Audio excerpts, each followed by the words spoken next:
Dogs and cats living together. Vegetarian. Wow! Can you dig it? Can you dig it?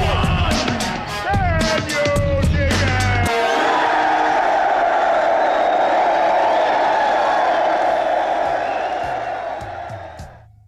Welcome back, you vampire ghouls, to the Lucid Nightmare. I'm your host as always, Jay Schatzer. And today, well, I have a bit of an obscure film. It is Larry Cohen's 1987, well, it's just a weird flick. It is A Return to Salem's Lot. And this one is just a strange sequel that really has nothing to do with the original. But in the end, it's still entertaining as all hell. Let's not waste any more time and jump right in.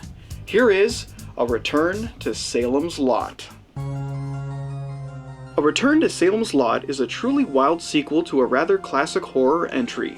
Steeped in uncontrollable 80s style and infused with a tongue-in-cheek attitude that the iconic era was known for, this particularly tricky vampire film is bursting with outrageous entertainment and blood-sucking fun.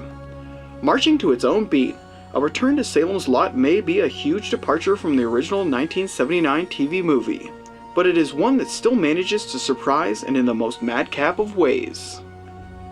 The film follows an estranged father and son named Joe and Jeremy Weber, as they travel to the sleepy New England town of Salem's Lot, now named Jerusalem's Lot, in order to reclaim an old farmhouse left to Joe after his divorce.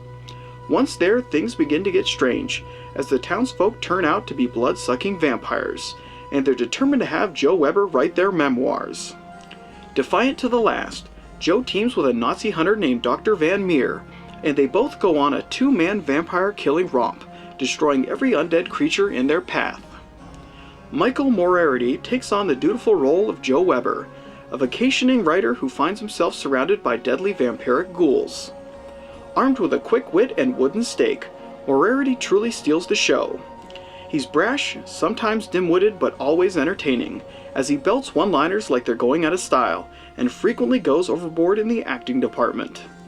Matched in silliness is Ricky Addison Reed as Jeremy Weber, son to Joe Weber and all-around pint-sized prick.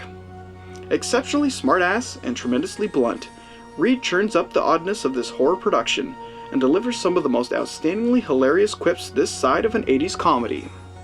The combination of both Michael Moriarty and Ricky Addison Reed is a match made in dark comedy heaven, and one that the film benefits off of rather nicely.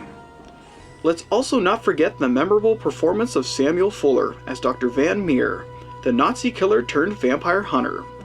As crotchety as they come and fully entertaining, Fuller owns every scene he appears in, often stealing the limelight away from his other co-stars as he rants and raves while dishing out sweet death to the undead antagonists of the picture.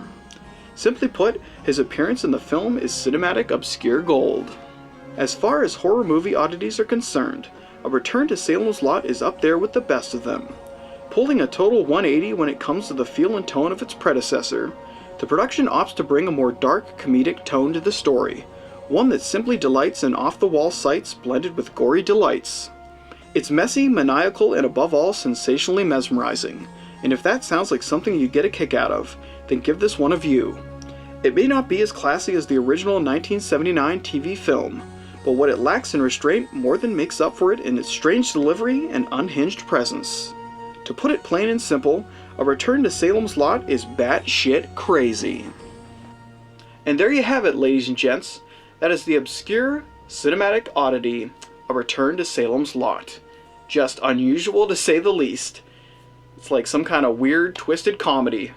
But guys, I love it, and watch it with a group of people because you're all going to get a kick out of it. But guys, that's it for me today. Hope you enjoyed that one, and I hope you like what I'm doing here. If you do, please like and subscribe. And if you have time, leave a comment below because I'd love to hear from you. But until then, I will see you with the next movie review. Take care.